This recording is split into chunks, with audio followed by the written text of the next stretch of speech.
Hi, good morning. Welcome back to my channel Vidyaraj blogs in Kannada. ಇವತ್ತು soya chunks ಗ್ರೇವಿನ ಯಾವ ರೀತಿ ಮಾಡ್ಕೊಳ್ಳೋದಂತ ನೋಡೋಣ. ನೋಡಿ, ಮೊದಲನೇದಾಗಿ ಸೋಯಾ ಚಂಕ್ಸನ್ನು ಸ್ವಲ್ಪ ಬಿಸಿ ನೀರನ್ನ ಇಟ್ಕೊಂಡು ಒಂದು 10 ನಿಮಿಷ ನೆನೆಸ್ಕೊಳ್ಳಿ, ಅಥವಾ ಒಂದು 5 ನಿಮಿಷ ಸ್ಟವ್ ಮೇಲೆ ಕುದಿಸ್ಕೊಳ್ಳಿ. ಇದಕ್ಕೆ ಮಸಾಲೆನ ರುಬ್ಬಲಿಕ್ಕೆ ಸ್ವಲ್ಪ ಶುಂಠಿ, ಬೆಳ್ಳುಳ್ಳಿ, ಚಕ್ಕೆ, ಲವಂಗ, ಕಾಳುಮೆಣಸು, ಮೆಣಸಿನಕಾಯಿ, ಹಾಗೆ ಸ್ವಲ್ಪ ಗೋಡಂಬಿ, ಸ್ವಲ್ಪ ಈರುಳ್ಳಿ, ಹಾಗೆ ಕಟ್ ಮಾಡಿರುವಂತಹ ಟೊಮ್ಯಾಟೊ. ಒಂದು ಕಡಾಯನ್ನು ಇಟ್ಕೊಂಡು ಸ್ಟವ್ ಮೇಲೆ ಸ್ವಲ್ಪ ಬೆಣ್ಣೆನ ಹಾಕ್ಕೊಳ್ಳಿ.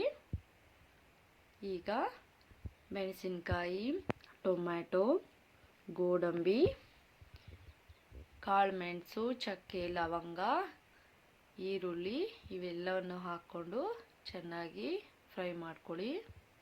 ಇದಕ್ಕೆ ಕೊತ್ತಂಬರಿ ಸೊಪ್ಪನ್ನು ಹಾಕ್ಕೊಳ್ಬಹುದು. ನೋಡಿ, ಈರುಳ್ಳಿ ಎಲ್ಲ ಮೆತ್ತಗಾದ ನಂತರ ಅದನ್ನು ಒಂದು ಸೈಡಲ್ಲಿ ತೆಗೆದಿಟ್ಕೊಳ್ಳಿ, ಆರಲಿಕ್ಕೆ ಬಿಡಿ. ಇಲ್ಲಿ ಸೋಯಾ ಚಂಕ್ಸು ಚೆನ್ನಾಗಿ ಬೆಂದಿದೆ. ಮಸಾಲೆನ ರುಬ್ಬಲಿಕ್ಕೆ ಒಂದು ಮಿಕ್ಸರ್ ಜಾರನ್ನು ತೆಗೆದುಕೊಂಡು ಈ ತಣ್ಣಗಾಗಿರುವಂತಹ ಏನು ಮಸಾಲೆ ರುಬ್ಬಲಿಕ್ಕೆ ಹುರಿದಿಟ್ಕೊಂಡಿರುವಂತಹ ಈರುಳ್ಳಿ, ಟೊಮ್ಯಾಟೊ ಇವೆಲ್ಲವನ್ನು ಹಾಕ್ಕೊಳ್ಳಿ.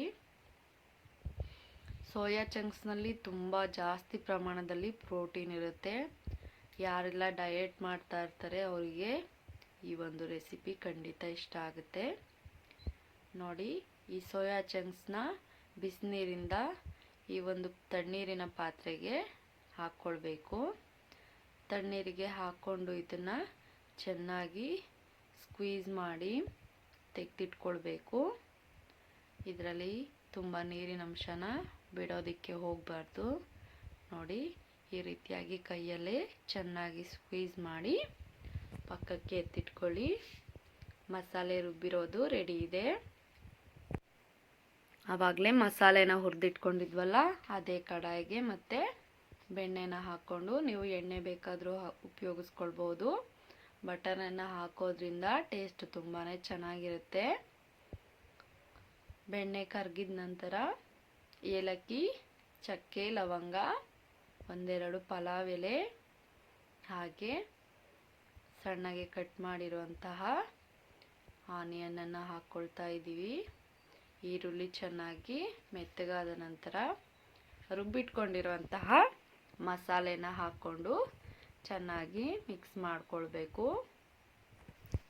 ಮಸಾಲೆ ಎಲ್ಲ ಚೆನ್ನಾಗಿ ಕುದಿಬೇಕು. ಕುದ್ದ ನಂತರ ನೋಡಿ ಎಷ್ಟು ಚೆನ್ನಾಗಿ ಈ ರೀತಿಯಾಗಿ ಕುದ್ದಿದೆ. ಇದರಲ್ಲಿರುವಂಥ ಹಸಿ ವಾಸನೆ ಎಲ್ಲ ಹೋಗಿದೆ. ಈಗ ಇದಕ್ಕೆ ಸೋಯಾ ಚಂಕ್ಸನ್ನು ಆ್ಯಡ್ ಮಾಡಿಕೊಳ್ಬೇಕು. ರುಚಿಗೆ ತಕ್ಕಷ್ಟು ಉಪ್ಪನ್ನು ಸೇರಿಸ್ಕೊಳ್ಳಿ. ನೋಡಿ, ಇದಕ್ಕೆ ಇನ್ನೇನು ಹಾಕುವಂಥ ಅವಶ್ಯಕತೆ ಇಲ್ಲ. ಸೋಯಾ ಚಂಕ್ಸ್ ರೆಡಿಯಾಗಿದೆ ಗ್ರೇವಿ. ಇದನ್ನು ಗೀ ರೈಸ್ ಜೊತೆ, ಚಪಾತಿ ಯಾವುದ್ರ ಜೊತೆ ಬೇಕಾದರೂ ತಿನ್ಬೋದು. ಸೋಯಾ ಚಂಕ್ಸ್ ಗ್ರೇವಿ ತುಂಬಾ ಚೆನ್ನಾಗಿ ಆಗಿದೆ. ಯಾರೆಲ್ಲ ಚಾನಲ್ನ ಹೊಸದಾಗಿ ನೋಡ್ತಿದ್ದೀರಾ ಚಾನಲ್ನ ದಯವಿಟ್ಟು ಸಬ್ಸ್ಕ್ರೈಬ್ ಮಾಡಿಕೊಂಡು ನೋಡಿ. Thank you.